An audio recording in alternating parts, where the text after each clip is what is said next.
बच्चों, आज हम इस वीडियो में चार्ल्स लॉ डिस्क्राइब करने जा रहे हैं। This is second law of gaseous state, second gas law, Charles law. ठीक है, तो हम बात कर रहे हैं चार्ल्स लॉ के बारे में। चलिए स्टार्ट करते हैं।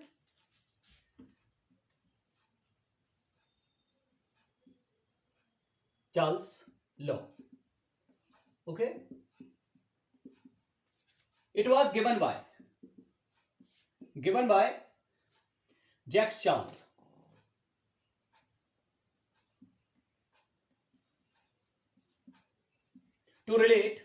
to relate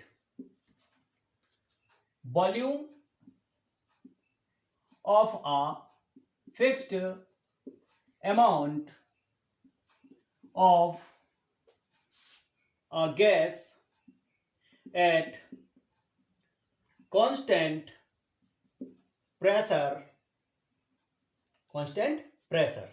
and its absolute temperature। ठीक है, मतलब ये है कि ये जैक्स चार्ल्स ने इसको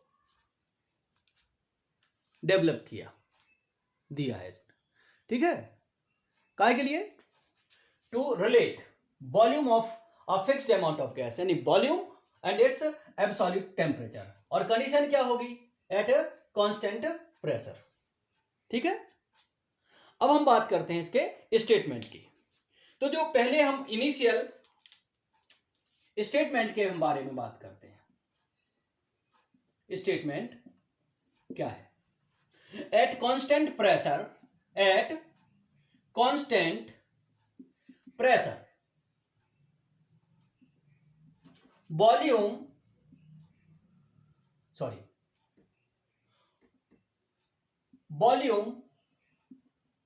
is increased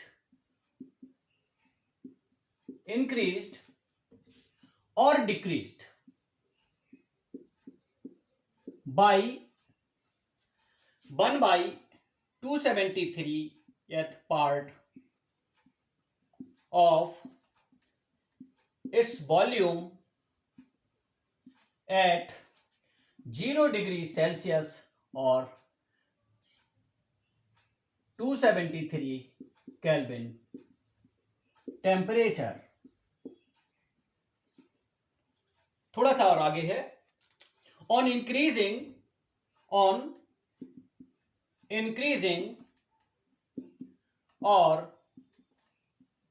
decreasing temperature by 1 degree Celsius और 1 केल्विन।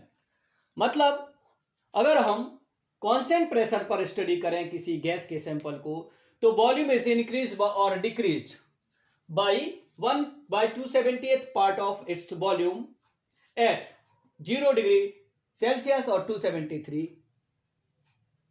Kelvin temperature.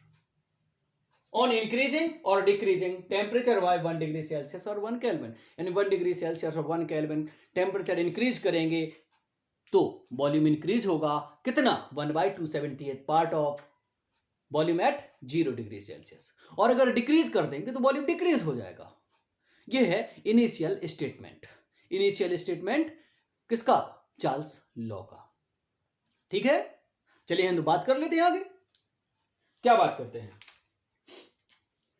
यहां पे बात जरूर रखेंगे साथ में, ये पूरे स्टेटमेंट में हमने for fixed amount of a gas at constant pressure, volume is increased or decreased by 1/270th part of its volume at 0 degree Celsius or 273 Kelvin temperature on increasing or decreasing temperature by 1 Kelvin or 1 degree Celsius। अब हम मान करते हैं, suppose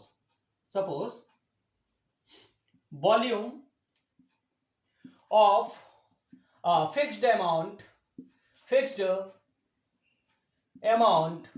of a gas at 0 degree Celsius or 1 Kelvin temperature and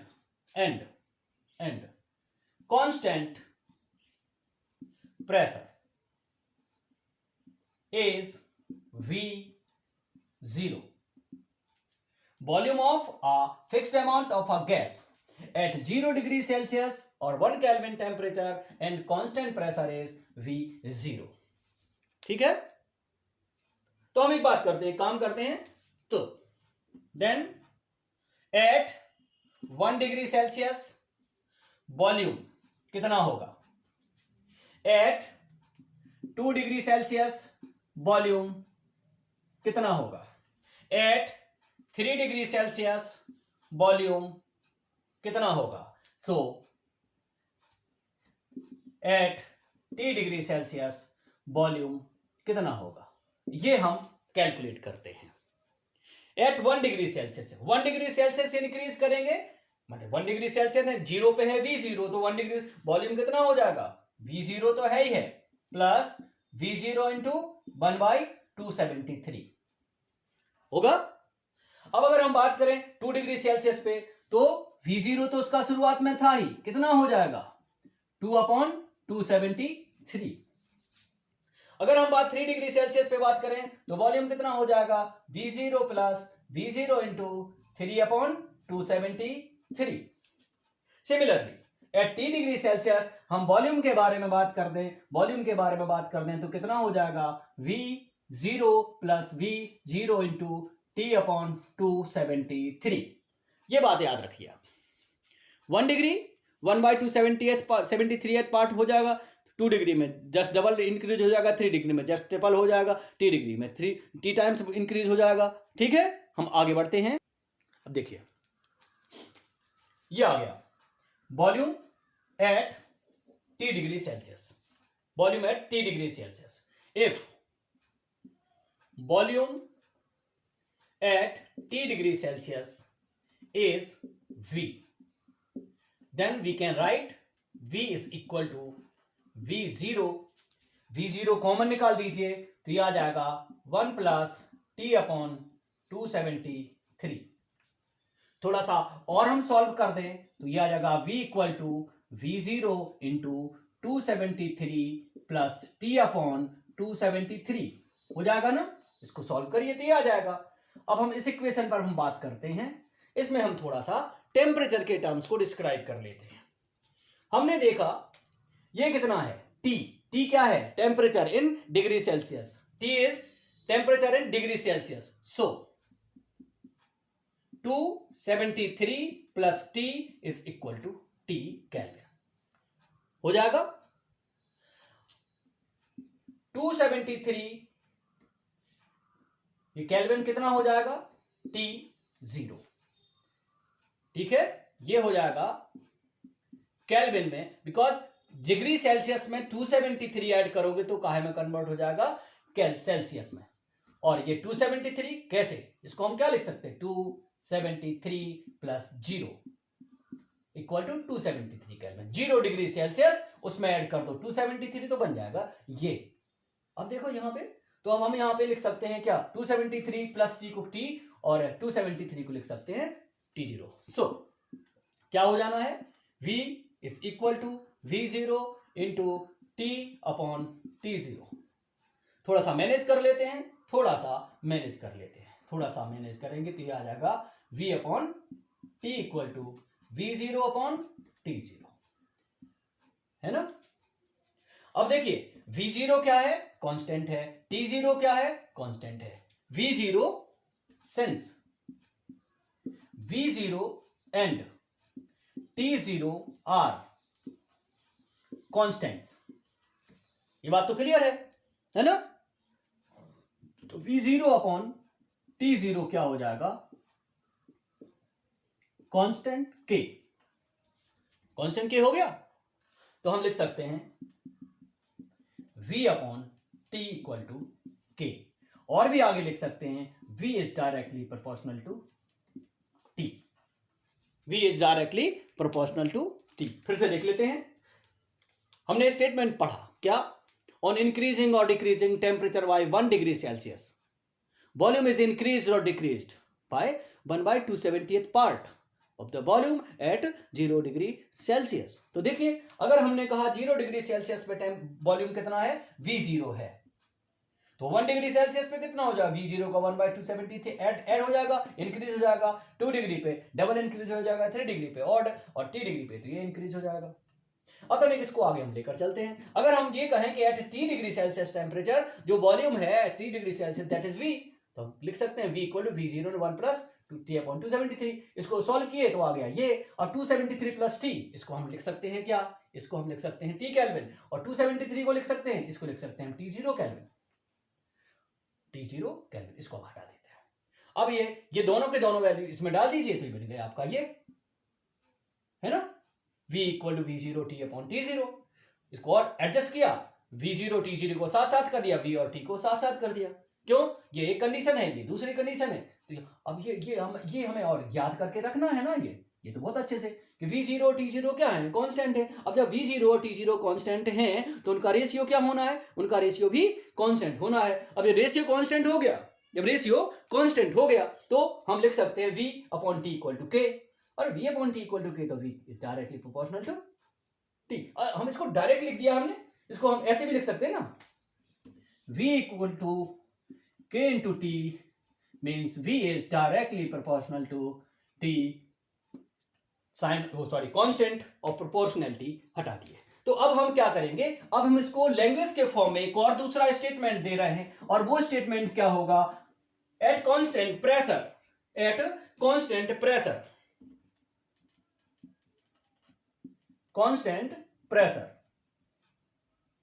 ठीक, volume of a fixed amount of a gas, ठीक। दूसरी बात हम कर लेते हैं यहां पे, is directly proportional to its absolute temperature.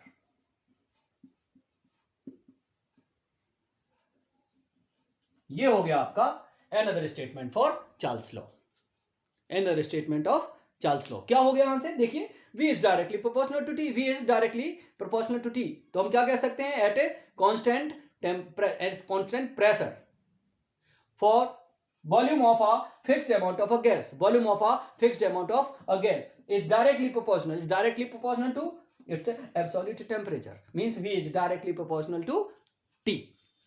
अब हम बात करेंगे किसके बारे में बात करेंगे, अब हम बात करेंगे कि चार्ल्स लॉ जो है स्टेट चेंज के लिए कैसे यूज किया जाता है, ठीक है। हम बात करते हैं, तो बात होती है Charles law for change in state और फॉर कैलकुलेशंस।